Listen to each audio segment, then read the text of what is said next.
Hey guys. Hey guys, what's up? Welcome to our YouTube channel. Welcome.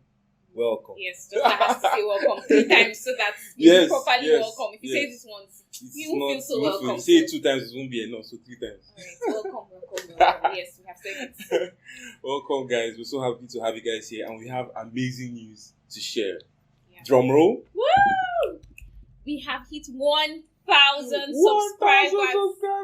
Yay! Thank you guys so much. Excited. I'm so excited. Thank you guys so much for all the shares, all the subscriptions, all the comments, everything you've done to help us move this from 0 subscribers to 1,000 subscribers. Yeah, like this was our year's goal. Yes. We're like, at the end of this year, we want to reach 8,000 subscribers. Yeah. And guys, it's not even June. It's not. And we have reached 8,000 subscribers. You guys are so amazing. Yes. Thank you. Thank you guys so much. Thank you We so appreciate much. you guys so Thank much. So, because of this, we have 2 gifts to you guys. The first gift is we're going to share our meeting story, how we met. Yes. All from the first hi and hello to I do on the Yes. altar. We're going to share that entire story. And the second gift is we are opening our Instagram page where the link is going to be in the description below. So you can just click on it to take you to our link. So we just want to create a community where we can have you guys, share your lives with us and we can share our lives with you.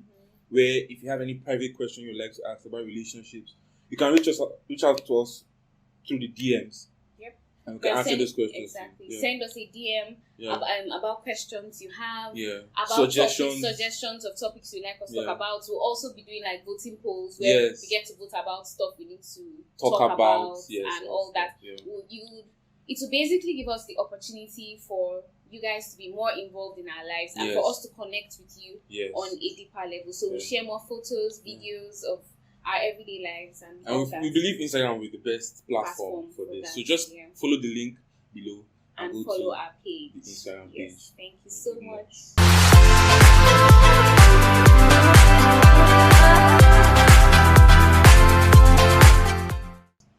Okay, so now we're going to share our story, how we met, the juicy stuff. Juicy gist. So should I start? Do you want to start? Okay, you can start. Okay, let me start. All right. So I found out I was going to camp 2016 November, right? Yeah. 2016. I got the letter and I was posted to Jalingo, Taraba. Such a far place. I've never heard about it. Okay, I heard about Jalingo in passing, but I never heard really so much about it. Yeah. So I was like, Jalingo. And nobody I knew was going there. None of my friends, none of my classmates. Like, I'll be alone and stuff. Like, no problem. Anyway. But a friend of mine said, okay, she has this friend in their class group that said she was going to Jalingo also. She was putting to Jalingo also. So she hooked me up. I was like, yeah, sure. Hook me up, no problem. So she sent me the person's name and the person's number. So me, being the detective that I am, I snooped around. I searched this person on Twitter. The person was on Twitter. I was like, what kind of person was not on Twitter? I searched this person on Instagram. The person was not on Instagram. I was like, what kind of was the person actually not on Instagram? Yes, the person was not on Instagram. Okay. Yes. This was not on Instagram. And I said, what kind of person? And I said, the person on Facebook. When I saw the person's picture, I was like, this person looks boring. What am I going to talk to this person about? What am I going to do to that? Anyway, beggars are not choosers. I don't know. Anyway, so when I went to camp, we arrived November 24th, right? Yeah. I arrived November 23rd, a day before. Okay, day before. I arrived November 23rd, yes, in camp. And I got my entire stuff and I went to my room. And then the next day, right? You went to your room. That evening, did anything happen? Was it 23rd? 23rd. We got to camp. Okay. We got to camp because Joshua is missing out on some details that I feel like juicy. So, we got to camp 23rd. The night of 23rd. Camp was supposed to officially open on the 24th. Yes. But because we were coming from a long distance. Yeah, so we came a day before. So we got to camp that night. True, that night. Okay, it's true. I've helped Then, to continue the story. Yes. And I went to my room, dropped my things. I went to go and eat in Mami Market. And in Mami Market, they hadn't drawn lights from... Let's just explain a bit what Mami Market is. Yes. Because we have people that are not Nigerians. Hey! We're from Kenya, we're from South Africa. Yes, we Thank are you global. so much. We're global, baby. Yeah. So we're just going to take this time to explain what Mami Market is. Mami Market is a place in NYSC camp where they sell everything. It's like the market of camp where they sell food, anything you need basically. It's just the market of camp. So that's where we go to eat. And NYSC camp is a youth orientation camp where everybody must go for 1 year when they graduate before they go into the workforce. So it's compulsory service for every Nigerian once you graduate from the university. Yeah. Okay, so back to the story. So I went to go and eat, and there was no light. So the place I went to eat had one candle. There was only one candle there. So okay, I went to eat there, and then I got food and I sat down, and then opposite me, right, there these two people, one guy and one girl. The girl was sitting down here, the guy was sitting down here, and then I couldn't see their faces well. I couldn't see the girl's face because she was sitting down to the dark side, but the guy was sitting down to the light, so I could make out his face. And they were talking about something that happened on their way coming to camp. And it was like, the way the girl responded to that thing, I was like, wow. I think they were talking about how a girl was being mean to the girl in the keke when they were coming, in the transport they used to come. And the girl did not reply her in a mean way. Rather, she was kind and thoughtful. Me, I was like, which kind of rubbish is this? What kind of person is this? Normal Nigerian, like, if I woos you, what's your problem? Park well, that kind of thing. But then she was so nice. So the guy was not asking, how are you so nice to this girl? She was mean to you and everything. She was so like, you don't know. Maybe the girl must have gone through a lot of things. You don't know what might happen, why she acted that way. So I was not going to add to it. I was just going to be lenient to her. I was like, wow, this girl has a golden heart. I was like, wow, okay. I must look for this babe. I must search this babe out. So I marked the guy's face because obviously they came together. They were talking about things from home and school and stuff. I think they went to uni just. He mentioned it. So like, okay, cool. If I see this guy, I'll see this babe. So I left. And then the next day, I decided to call the number that my friend gave me. So I called the number. The girl was like, I'm in Mami Market. Come and meet me and some maybe lunch. Like, no problem, I'm coming. So I went to Mami Market. And then I saw this babe coming to meet me. This babe. Fine babe. Set. Shape. Everything. Fine face. And then she was wearing one white. You know those NYC white shirts? This one was tight. That it was like, hey, babe. She came and like, hi, hello, how you doing? And then from her voice, I was like, is this the girl that I heard her voice the night before? That, it might not be, maybe just my mind playing tricks on me. So we now went to where she was eating. Lo and behold, who did I see? The guy! I saw the exact, I was like, yo, I met you yesterday. I saw you yesterday night when I came to you. She's like, yes, I saw you. So that's how I met. Okay, so let me share my own version of the story. Share your own version. So, when I discovered I was posted to Taraba, Jalingo as well, I was very before then I had said, oh God, anyway, post me, so I'm fine. I'm just going to go anywhere. I don't mind. My parents were like, are you sure you don't want to do something about where I've been posted? And I'm like, no, anyway, I'm posted, so I'm fine. I really don't care. I just want to go away from home. And then lo and behold, I was posted to Jalingo. And when I saw it, I started crying. I wept that night. My sister was even I woke up. My sister woke up like 5 a.m. She saw me crying. She said, why are you crying? And I was like, I don't want to go to Jalingo. And then I went to my parents' room. I told them I don't want to go to Jalingo. And I was thinking, because of my tears, they'll be sympathetic and understand. And they're like, but you said anywhere God posted you, you're going to go there. So why are you crying? God, they posted you to Jalingo. Go to Jalingo. You'll be fine. So at that point, I just had to summon courage. And then I decided I was going to go to Jalingo. Then I discovered a male friend of mine. We had been friends for a long time through university. He was posted to Jalingo as well. So I didn't feel so bad anymore. Mm-hmm. And then we traveled to Jalingo together the day before camp. So we arrived camp in the night and we went to eat because we were very hungry. So we went to camp to eat that night in Mami Market. There were plenty spaces to eat, but as I entered Mami Market, this guy walked up to me and said, come and eat at my food stand. And then I was telling my friend, I hope this guy's food is nice because there are many options. I wonder why he's even calling us, but let's just go and eat. And then we went and sat down at the table. There was I think a candle on the table, and then there was a guy sitting on the table at the opposite end already. He was wearing a hood and he had beards. So there was this guy with a hooded sweater and beards sitting at the opposite end of the table. I couldn't see his face because it was dark, but I just thought to myself, who is this mysterious guy? So I was like, what's my business? I'm hungry. So I started eating the food and the food was not nice. And I was just telling my friend, the food is not nice. Should I tell the guy that the food is not nice? And he told us, come and eat here, and now the food is not nice. And then my friend was like, I just changed my mind. I was like, okay, anyway, let's just eat the food because we already paid for it. So that's how that night ended. And I was talking with my friend about a girl that upset me on the way coming, and Joshua has spoken about that conversation, so let me not go into that. Did you see me? I didn't even know. I saw you. I didn't know it was you. Okay. I just knew it was this guy wearing a hooded sweater, mysterious and all that. I didn't even know he was listening to my conversation. I didn't know he was looking at me. He looked so focused on the food.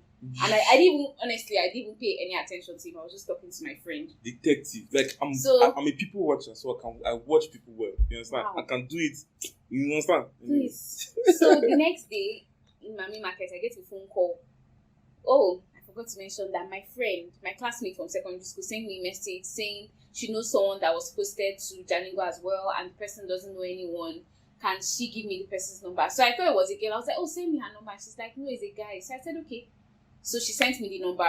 I didn't call the number. I didn't check the person's name. I didn't stalk on Facebook. I did not check anything. So you're trying to say your number.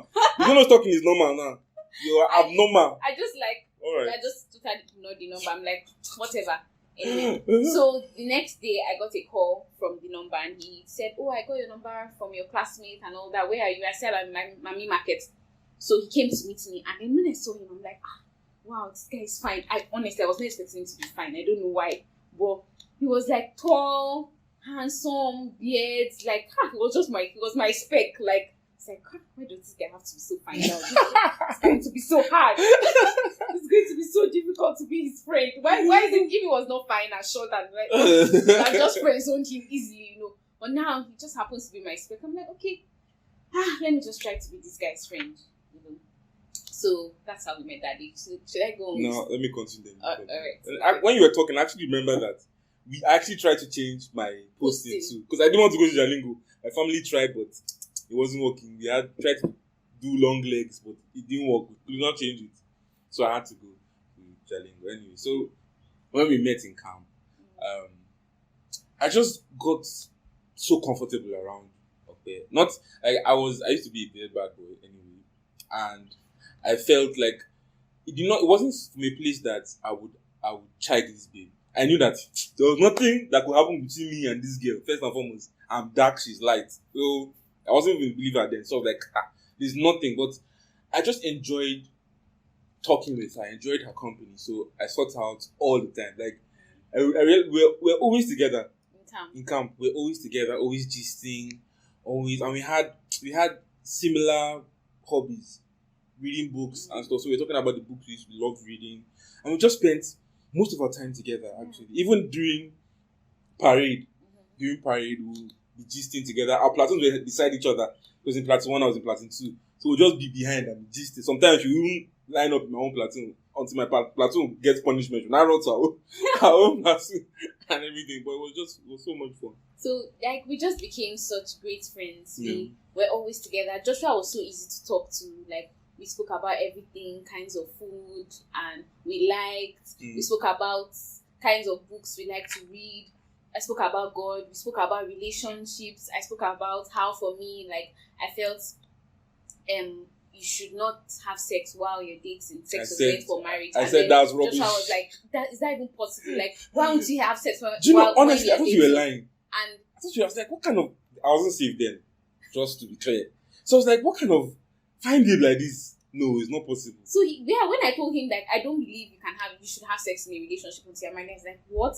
That you need to have sex. And I'm like, no, you don't need to have sex. And then I tried to explain things to him from my point of view, and he listened to me. I heard his point of view, and then I was like, okay, let's just agree to disagree. I'm not going to change my mind. And then I told him about a couple of books I had read about dating, Christian dating and relationships that explain how you can date without having sex. And I said, I'll send you these books when we leave camp. Maybe to help to change your mind or make you understand better. So basically in camp we were so close. We went to eat together every evening. We went to eat, and Joshua used to buy me fried yam. We had this spot where we used to eat every evening. We used to eat fried yam and egg sauce every evening. The woman even knew us. She used to keep a particular seat for us. Like, she used to prepare our meal for us. So when we're getting married, we sent her a message. We're like, Mama, we're getting married. Our love bloomed in your young spots. Anyway, so during camp, like, I really enjoyed being around Opeyemi because she didn't preach at me, but everything she spoke about was about God. I was like, is it possible to have this kind of relationship with God? Because my understanding of God was this boss employee mindset. But her understanding, from what she spoke, it was, these eyes that people have when they're talking about their romantic relationship that they're so in love with. I was like, what kind of, this is weird.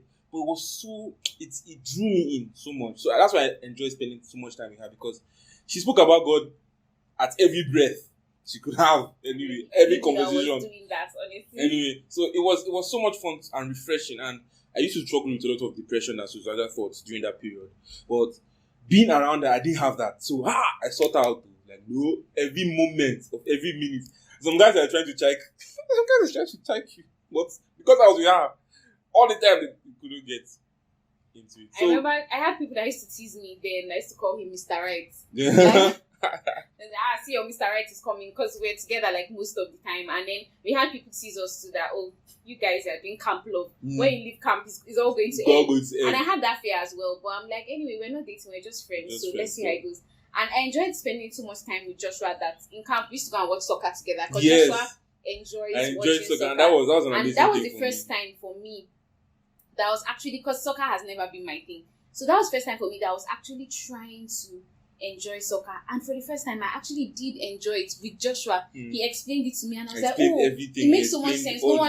No wonder people enjoy it so much. And then we started watching soccer together in camp, and we enjoyed doing that. We enjoyed doing that together. So, okay. And then we're hoping to get posted together to like Jalingo and stuff. But then that did not work out. We got our posting letters, and I remember that the one we were waiting for our posting letters, we were just like, how we go posted to Jalingo, and we were posted to two. In fact, we were posted to local governments and villages that we had never heard of. Nobody even knew where they were. Yeah. So we had to leave and travel to opposite sides that day, and Joshua's phone was bad, got bad in camp. So no sort of lost touch for like a week or so. Yes, we did. Then when I got, I traveled from there, I went to Warri. So when I got to Warri, Joshua came back to Abuja, and then that was when we started talking. Yes, and then so okay, I think let's just go over the story. Yeah. All right. So we started talking, and then from Warri, I was going to go back to Jos with my family, and we're going to stop by Abuja. So I told Joshua, oh, my family, we're stopping by Abuja. Do you want to see me? I said, yes, he would love to see me. So I told him where I was staying, and he came to see me. Hey, guys, wait, before you continue. I did not have money that period.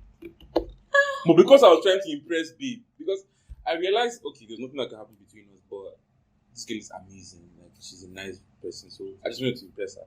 So I went and bought Cold Stone ice cream. We are distant that she loves ice cream. He asked me, what should I buy for you when I'm coming? And I said, you know what? I was hoping Cold Stone ice cream. I was hoping that she would say, oh, don't worry, just come. That's what I was hoping, but she did not. So say, go and check people.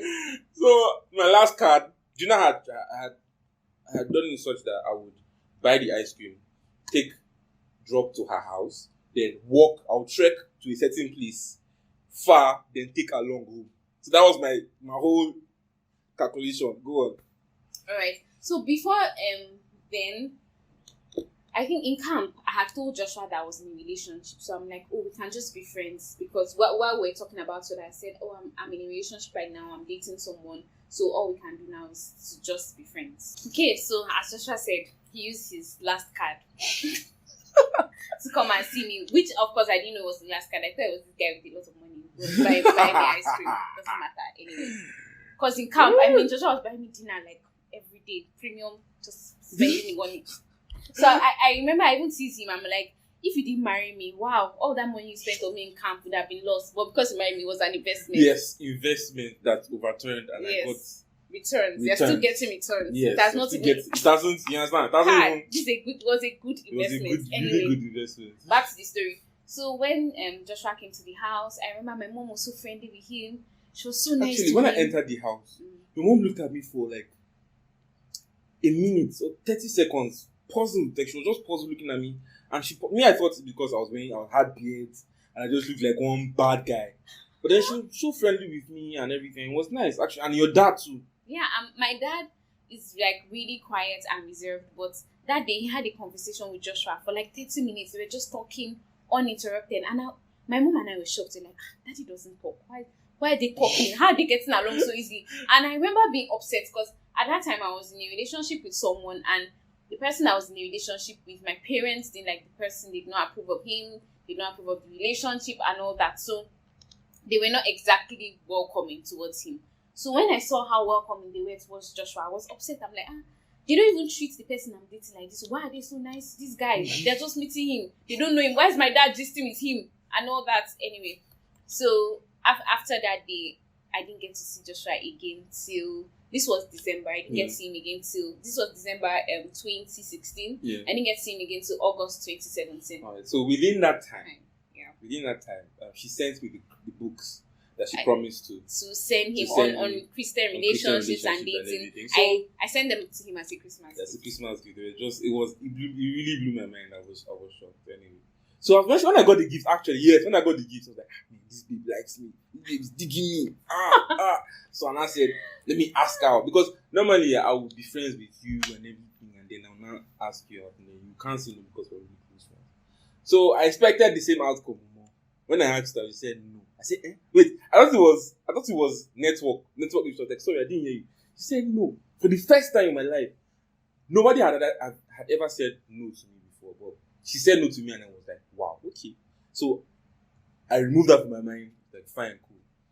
So when I read the book, and I saw how her life was when we were in camp together, I saw her life was straight. Like, she didn't have issues like I did.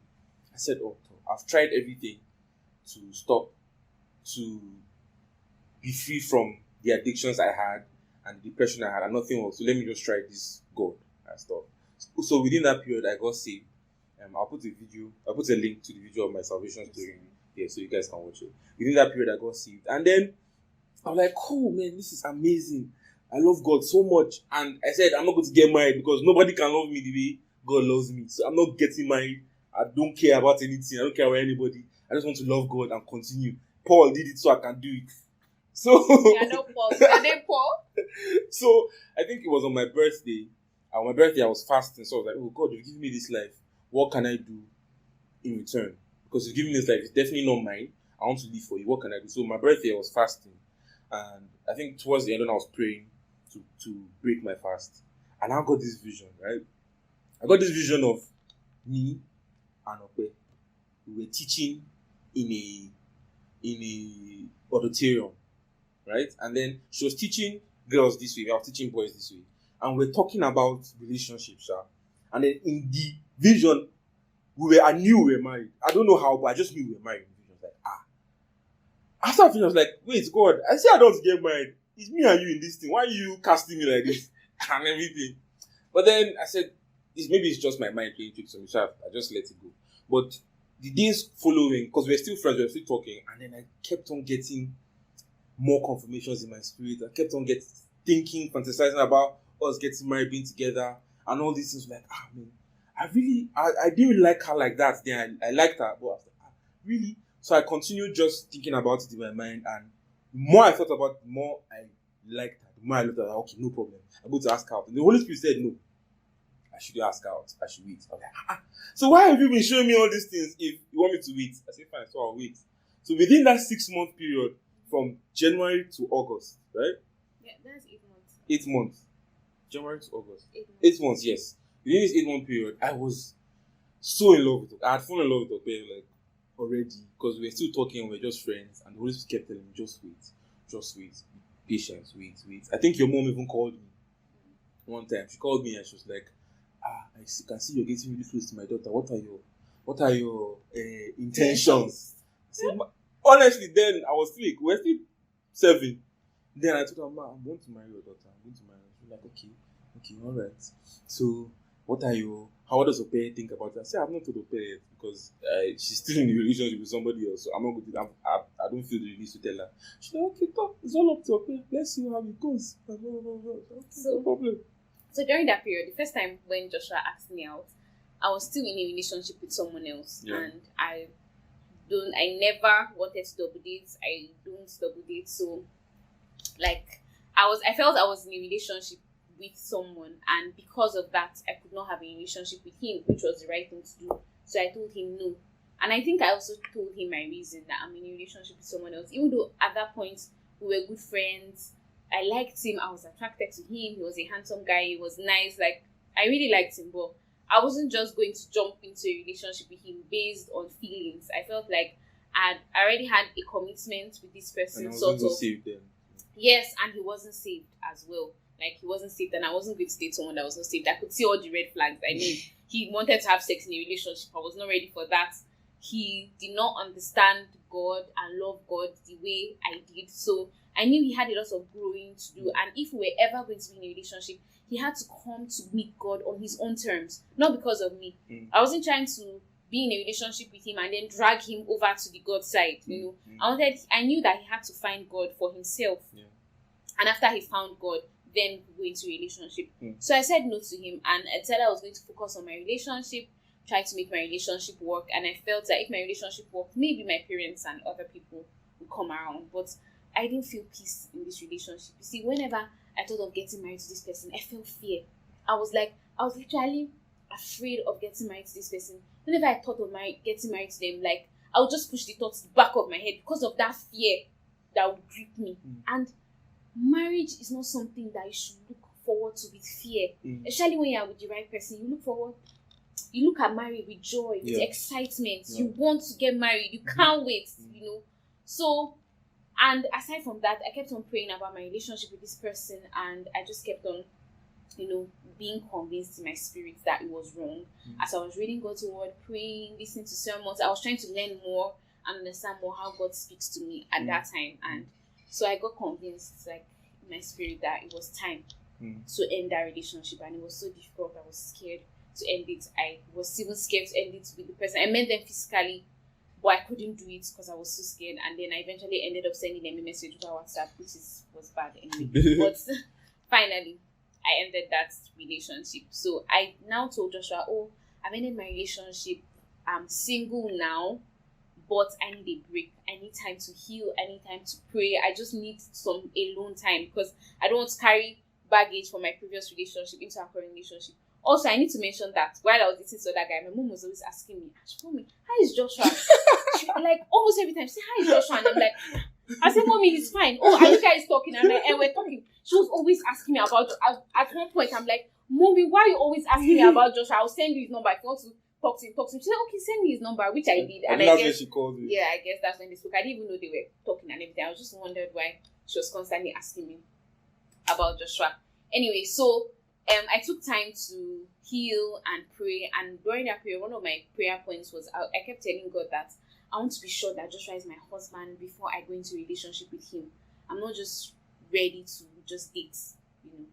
The next person I want to date, I want the person to be my husband. So I had told God that if I'm going to go into a relationship with Joshua, handsome and all, you know, I need to be sure that he's my husband.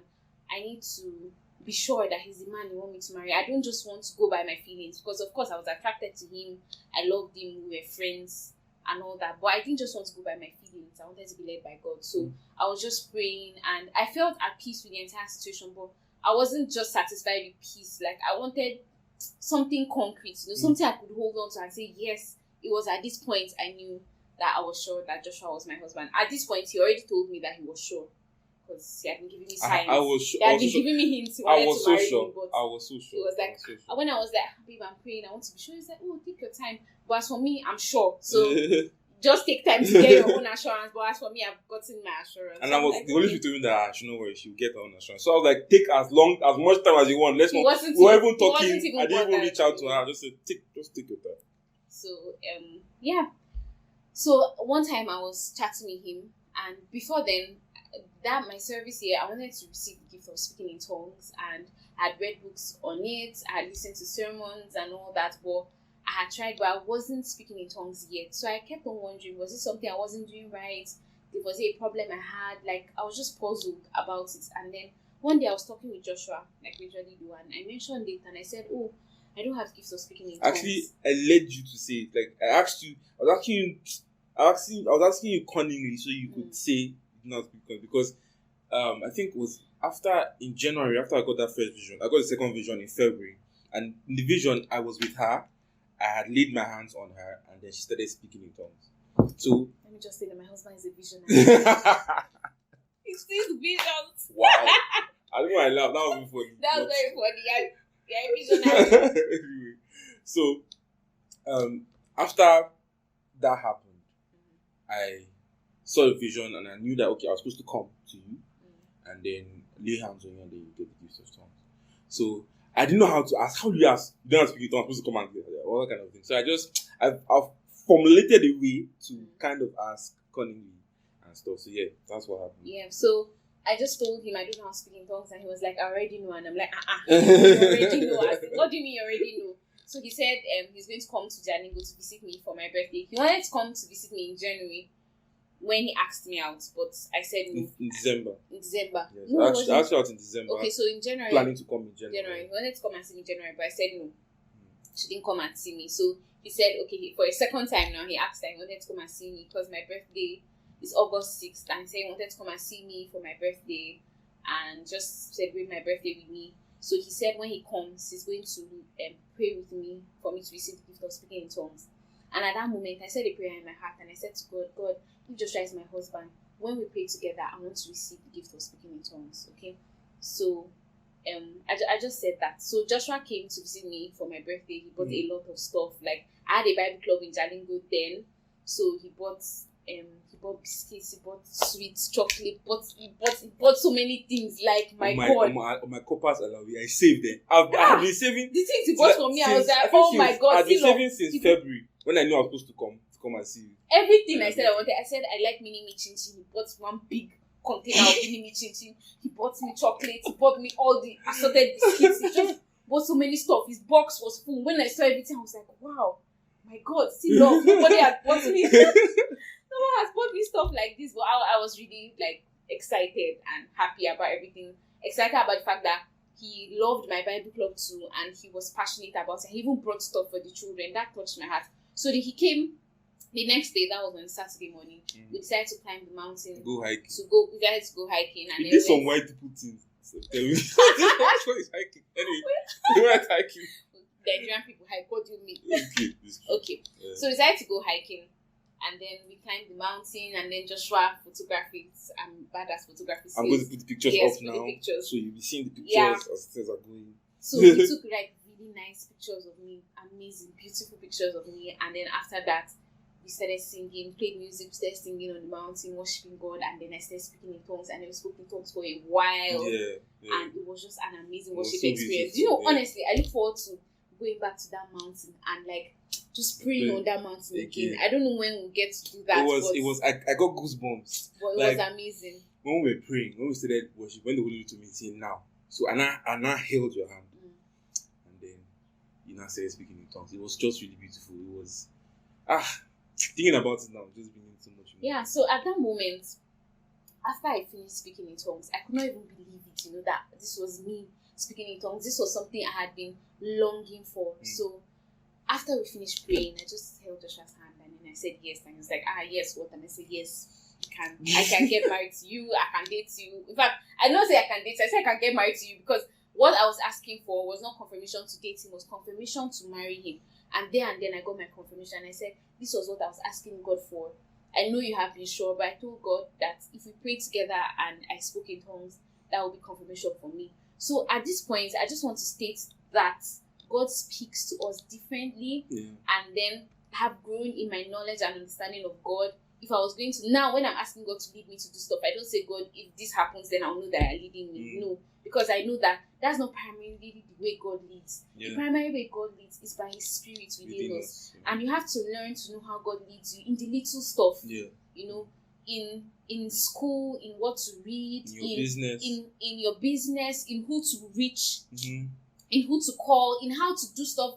The Holy Spirit just leads us in little areas of our life. So when you build yourself and understand how God speaks to you, when it comes to marriage, it won't be any different. So I'm just saying this so that you don't feel like, you have to, like, this is the way you know that you're supposed to marry this person. If you say, God, do this, and because you shouldn't do that, because it can, like, I wouldn't say that is the best way to get it. That was just me and my understanding at that time. So yeah, that was how I got to know Joshua was my husband, and that's how we started. But actually, I did not. The second time I was asking her when she said she needs to take time off and everything, I told her, I'm not asking you now for us to just date and play around. I said, we're going to get married probably next year, because I'm not wasting time. I've gotten confirmation.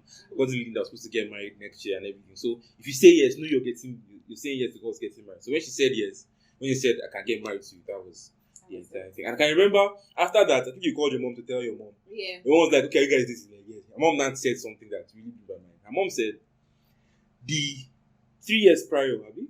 Yeah. 3 years prior to you going to camp, your mom was worried about. I think you should tell the story. Yeah, okay. My mom was worried about the person I was dating because, like I told you, my parents felt he was wrong, and I know my parents are really spiritual and have a great relationship with the Lord, so I can trust their leading, you know. But at that point, I wasn't listening to them.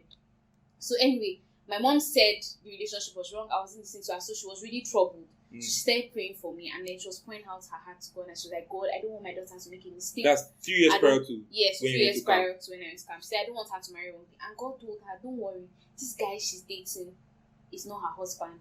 Her husband is in the future, and she's going to meet her husband when she goes for NYSC.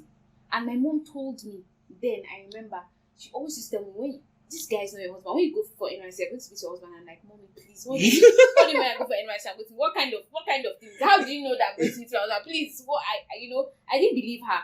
And so you already met your husband? Maybe. Yes, I thought this guy, was my husband.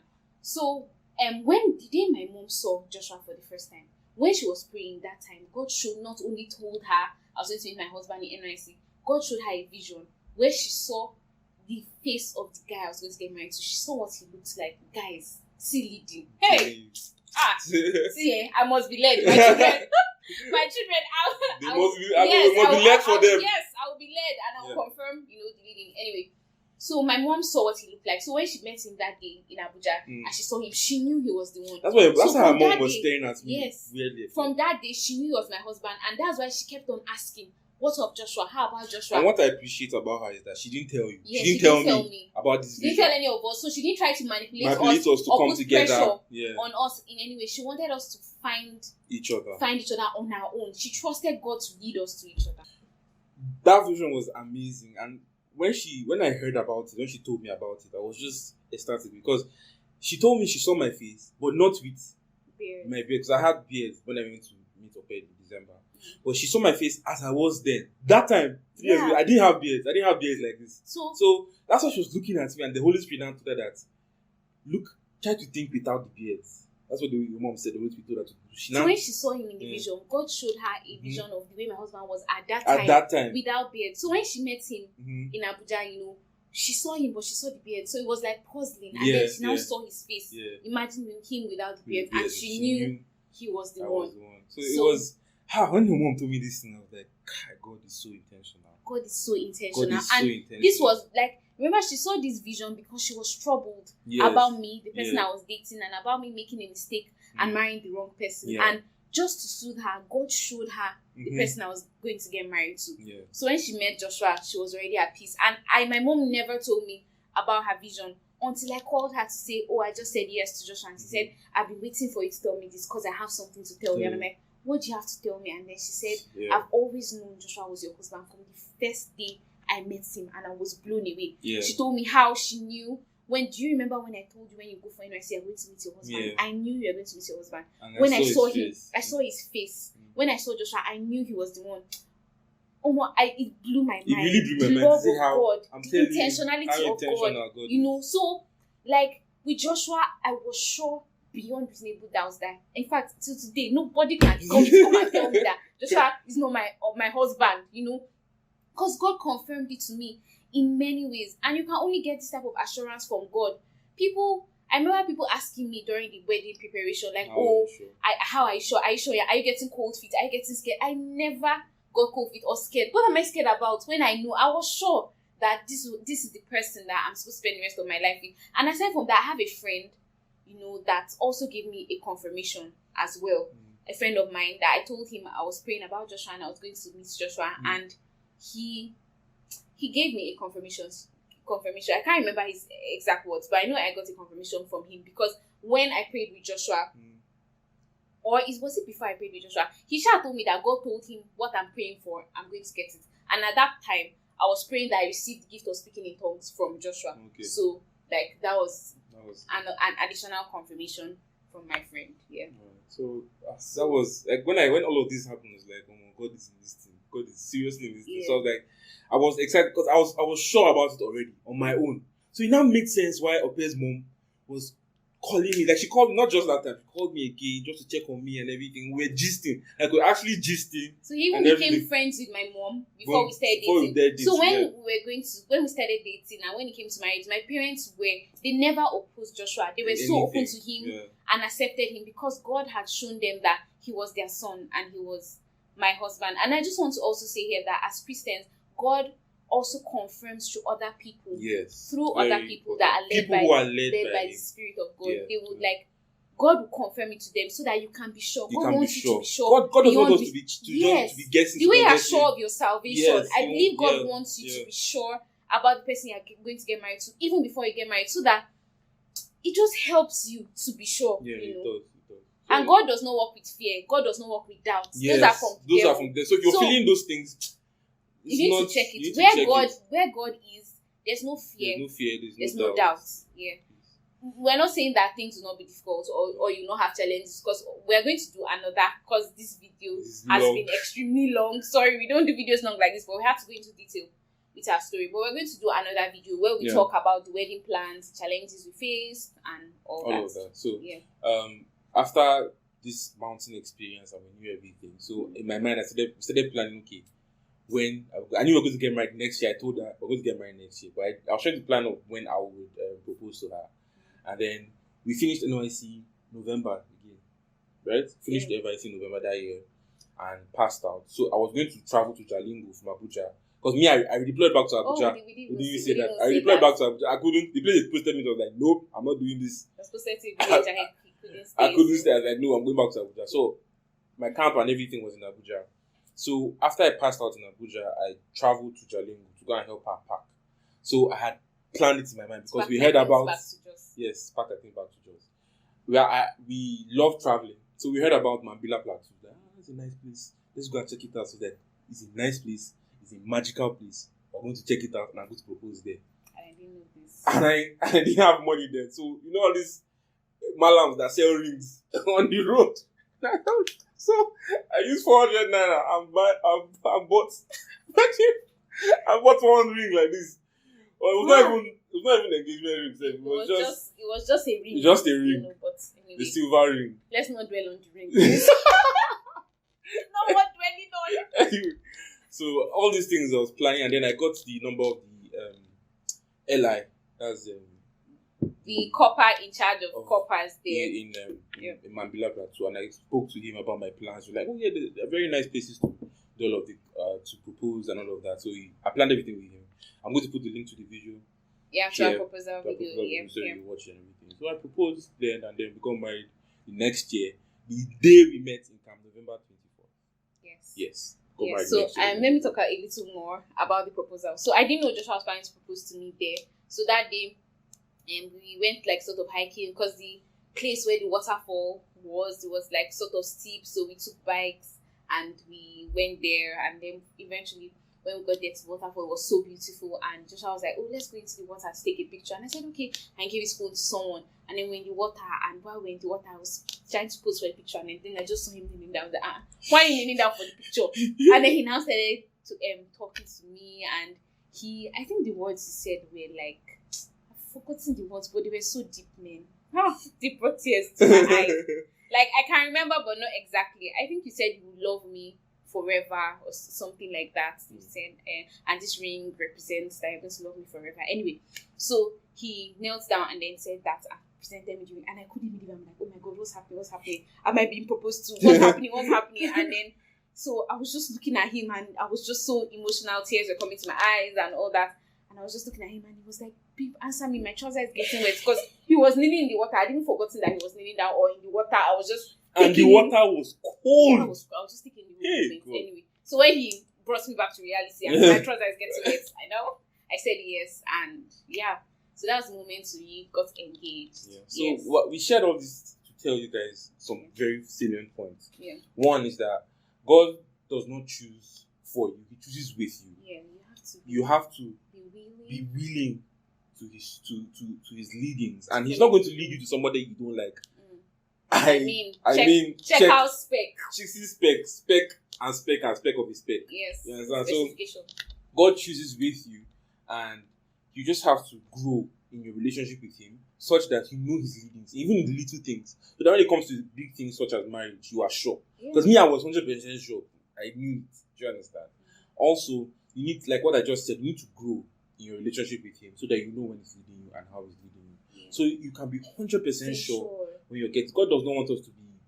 God doesn't want to doubt. So, as Christians, we're not just supposed to go into relationship, and then when you're in the relationship, you're confused and you're wondering, oh, am I meant to be with this person? Am I meant to get married to this person? And all that. No, I believe God wants to lead us into relationship. He wants us to be sure in the relationship. All right. Thank you guys so much for watching to the end. Love you guys. No matter how long it is. Joshua is supposed to put pictures of us in Mambila. I don't know. Yes, I'll do all of that. All right. I'll do all of that. When love you guys. Thank you for staying till the end. My God, this was such a long video. I'm telling you. Hope you enjoyed it. Right. Love you guys. Thank you. Bye.